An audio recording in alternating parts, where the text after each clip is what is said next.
नमस्कार विद्यार्थी मित्रों, आज हम कक्षा 9 में चैप्टर नंबर 9 की ओर बढ़ेंगे। मूलभूत अधिकार, मूलभूत कर्तव्य तथा राजनीतिक मार्गदर्शन सिद्धांत के बारे में चर्चा करेंगे। बच्चों, इसमें हमने पहले मानव अधिकार के बारे में पढ़ा। मानव अधिकार 10 दिसंबर 1948 के दिन मनाया जाता है। उसके बाद हमने मूलभूत अधिकारों के बारे में चर्चा की। जो मूलभूत अधिकार है टोटल 6 है। समानता का अधिकार, स्वतंत्रता का अधिकार, शोषण विरुद्ध अधिकार, धार्मिक स्वतंत्रता का अधिकार, सांस्कृतिक और शैक्षणिक का अधिकार और संवैधानिक उपचारों का अधिकार, जिसमें हमने समानता का अधिकारों के बारे में चर्चा की, स्वतंत्रता के अधिकारों के बारे में चर्चा की, शोषण विरुद्ध के अधिकार के बारे में चर्चा की, धार्मिक स्वतंत्रता के अधिकार के बारे में चर्चा की, सांस्कृतिक और शैक्षणिक अधिकारों के बारे में भी चर्चा की। अब हम चर्चा करेंगे संवैधानिक उपचारों के अधिकारों के बारे में। चलो हम नेक्स्ट टॉपिक की ओर बढ़ते हैं बच्चों। अब हम पॉइंट पढ़ेंगे बच्चों। संवैधानिक उपचारों के अधिकारों के बारे में हम पढ़ेंगे। संवैधानिक उपचारों के अधिकारों में चाहे जितने अच्छे कानून का निर्माण किया जाए, मूलभूत अधिकारों की व्यवस्था की जाए, लेकिन अगर उसका सुचारू रूप से अमल नहीं किया गया तो ऐसी स्वतंत्रता, ऐसे अधिकारों का कोई अर्थ नहीं। बिल्कुल सही है बच्चों। संवैधानिक उपचारों के अधिकारों के बारे में हम कितने भी मूलभूत अधिकारों की अच्छी तरह से उसका व्यवस्था करें, लेकिन उस अधिकार का सही तरह से अगर पालन न हो रहा हो तो उस संविधान में उन अधिकारों का भी कोई मतलब नहीं होता। बिल्कुल सही है। इसलिए इन अधिकारों को भंग अथवा उल्लंघन करने के बदले सीधे सर्वोच्च न्यायालय, उच्च न्यायालय को जाकर शिकायत करने का अधिकारों को भी मूलभूत अधिकारों के रूप में स्वीकार किया गया है। मतलब हमें जो अधिकार मिले हैं बच्चों, अगर उस अधिकारों का सही तरह से हम उपयोग नहीं कर रहे या फिर हमारा अधिकारों का कोई ना कोई किसी भी प्रकार से उल्लंघन हो रहा है, अधिकारों का भंग हो रहा है, तो ऐसे में कोई भी व्यक्ति सर्वोच्च न्यायालय या उच्च न्यायालय में जाकर उस अधिकारों को फिर से पूर्ण रूप से प्राप्त कर सकता है। मूलभूत अधिकारों की सुरक्षा की महत्वपूर्ण जिम्मेदारी सर्वोच्च न्यायालय को सौंपी गई है। तो याद रखना बच्चों, मूलभूत अधिकारों की सुरक्षा की महत्वपूर्ण जिम्मेदारी किसकी है? सर्वोच्च न्यायालय। मतलब हमें जो कोई भी मूलभूत अधिकार मिले, जो समानता का अधिकार हो, स्वतंत्रता का अधिकार हो, संवैधानिक मतलब सांस्कृतिक शैक्षणिक अधिकार हो, शोषण विरुद्ध अधिकार हो, किसी भी प्रकार के अधिकारों से लेकर किसी भी प्रकार की समस्या अगर निर्माण होती है तो हमें सीधा सर्वोच्च न्यायालय में जाकर उस मूलभूत अधिकारों को हम प्राप्त कर सकते हैं। या उसमें कोई भी किसी भी प्रकार का मतभेद हो तो सर्वोच्च न्यायालय में उस चीज़ों को हम सही तरह से प्राप्त कर सकते हैं। इस संदर्भ में आवश्यकता पड़ने में योग्य आदेश, सूचना और आज्ञापन जारी करके सत्ता को संविधान के द्वारा सर्वोच्च न्यायालय को प्रदान की गई है। मतलब सर्वोच्च न्यायालय के पास ही सभी प्रकार के अधिकारों को बदलने की या उसमें कुछ नया लाना हो तो आदेशों को जारी कर सकता है। कौन? सर्वोच्च न्यायालय। जिसके लिए कोई भी आपत्ति नहीं की जा सकती।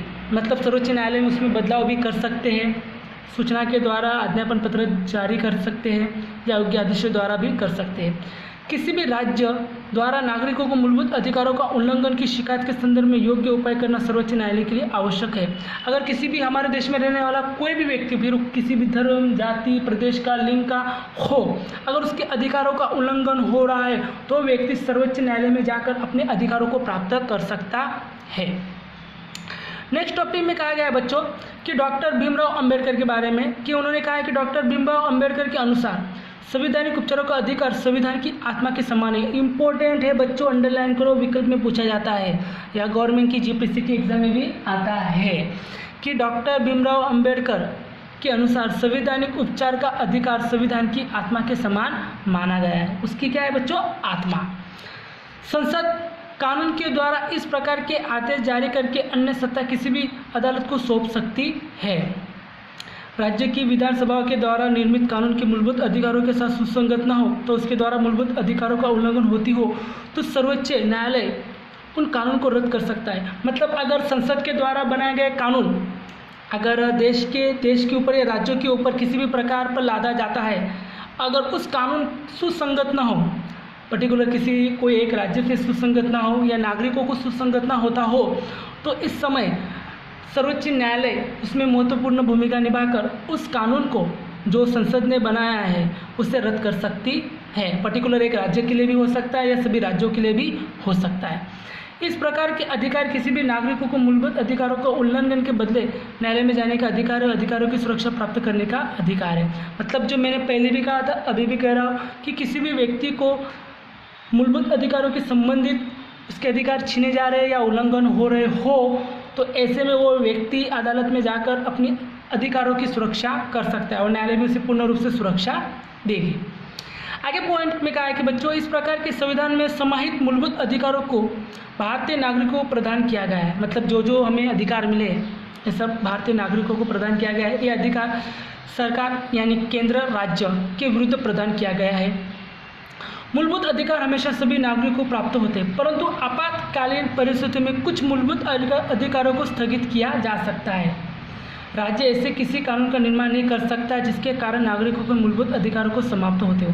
तो इसमें 2 पॉइंट बहुत महत्वपूर्ण कहा गया है बच्चों कि हमारे देश में रहने वाले देश के नागरिकों को मूलभूत 6 अधिकार दिए गए हैं। सभी पर्टिकुलर सभी राज्य में सभी नागरिकों के होते हैं, लेकिन कभी ऐसी स्थिति बनती है आपातकालीन जिसे कहते हैं।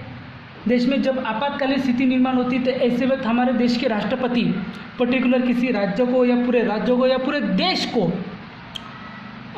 उनकी मूलभूत अधिकारों को स्थगित कर सकता है कुछ समय के लिए। और इसमें राज्य, एक चीज़ महत्वपूर्ण चीज़ कही गई बच्चों कि राज्य ऐसे किसी कानून का निर्माण नहीं कर सकता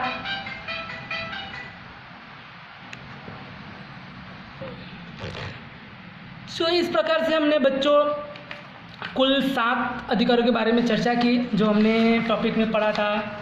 समानता का अधिकार हुआ, स्वतंत्रता का अधिकार हुआ, उसके बाद धार्मिक स्वतंत्रता का अधिकार हुआ, शोषण विरुद्ध अधिकार हुआ, सांस्कृतिक शैक्षणिक का अधिकार हुआ और लास्ट में संवैधानिक उपचारों के अधिकारों के बारे में चर्चा की।